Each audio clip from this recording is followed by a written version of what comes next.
Hi hello welcome to Cineverse கலெக்டான். நான் உங்கள் ராஜு. இந்த வீடியோவில் நம்ம காந்தா திரைப்படத்தோட விமர்சனம் தான் பார்க்க போகிறோம். இது ஒரு பீரியாடிக் ஃபிலிம், அதாவது 1950 நடந்த கதை. முக்கியமாக சொல்லணும்னா ஒரு தியாகராஜ பாகவதர் கதை அப்படின்னு சொல்லப்படுது. ஆனால் இந்த படத்தில் ஆரம்பத்திலேயே இது எந்த ஒரு தழுவலும் கிடையாது, எந்த பயோபிக்கும் கிடையாது அப்படின்னு சொல்லிட்டு போட்டுடுறாங்க. இருந்தாலும் நம்மளுக்கு அந்த காட்சிகள்லாம் வந்து அப்பப்போ நினைவூட்டுது.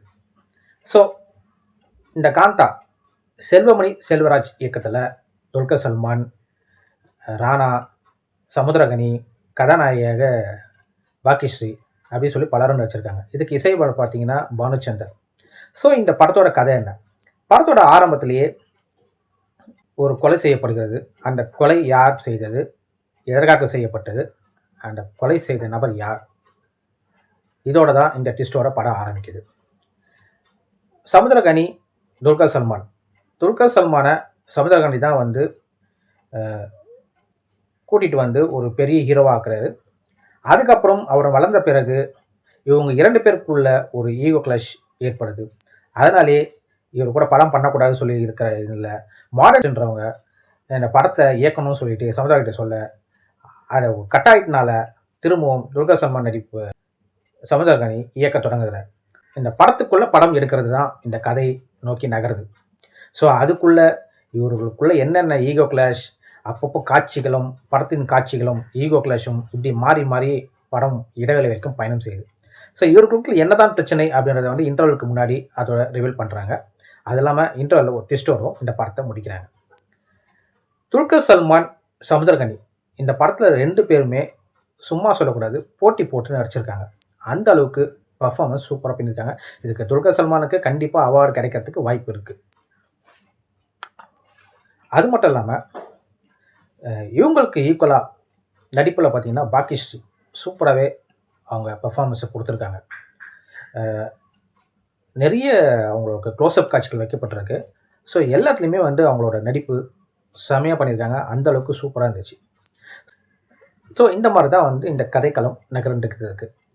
ஒரு பொறுமையாக வேணும் கண்டிப்பாக இந்த படத்தை பார்க்குறதுக்கு. கொஞ்சம் ஒரு ஸ்லோவாக தான் இந்த படம் நகருது.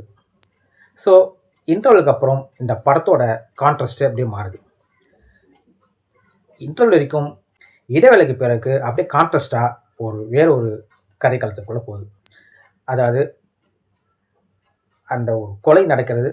அந்த கொலை யார் செய்தார், எதற்காக செய்தார், கொலை செய்யப்பட்ட நபர் யார் அப்படின்றத இந்த ட்விஸ்ட்டை நான் ஓப்பன் பண்ண விரும்பலை. ஸோ அதை நீங்கள் படத்தை பார்த்து தெரிஞ்சுக்கோங்க. ஸோ அதை இன்வெஸ்டிகேட் பண்ணுற ஆஃபீஸராக தான் ராணா வராரு. அதுக்கப்புறம் சில இன்வெஸ்டிகேஷனில் நக்கல் நையாண்டியமாக அவர் வந்து அவரோட பர்ஃபார்மன்ஸை ஒரு டீசெண்டாகவே கொடுத்துருக்காரு. அதுக்கப்புறம் இந்த படத்தில் நிறைய காட்சிகள் செட்டு போட்டு தான் எடுத்திருக்காங்க. ஒரு 4-5 செட்லேயே இந்த படத்தை முடிச்சிருப்பாங்க தான் சொன்னோம். ஒரு 10-15 கதாபாத்திரங்கள், அப்புறம் இந்த செட்டுக்குள்ளே நகர கதையை தான் வந்து இது முழுக்க நகர்கிறது. பார்க்க பிரம்மாண்டமாக இருந்தாலும் சிஜே ஒர்க் பண்ணியிருக்காங்க. கிளைமேக்ஸில் ஒரு சூப்பரான ட்விஸ்ட்டு சர்ப்ரைஸோட இந்த படம் முடியுது. ஸோ இதை வந்து சர்ப்ரைஸ் எலிமெண்ட்ஸ்லாம் நான் வந்து ரிவீல் பண்ண விரும்பலை, ஏன்னா இது வந்து ஒரு ஸ்பாய்லர் ஆகிடும். ஸோ இதை நீங்கள் படத்தை பார்த்து தெரிஞ்சுக்கோங்க. ஸோ படம் எப்படி இருக்குது பார்த்தீங்கன்னா உண்மையிலே அந்த அளவுக்கு சூப்பராக இருக்குது. என்ன நம்ம பார்க்கறதுக்கு கொஞ்சம் பொறுமை வேணும். ஸோ அந்த பொறுமை இருந்தால் அவரோட நடிப்பும் அந்த காலகட்டத்தை நம்ம கண் முன்னே வந்து செட்டு போட்டு கொடுத்துருக்காங்க. ஸோ ஒளிப்பதிவாளர் எல்லாமே வந்து சூப்பராக ஒர்க் பண்ணியிருக்காங்க.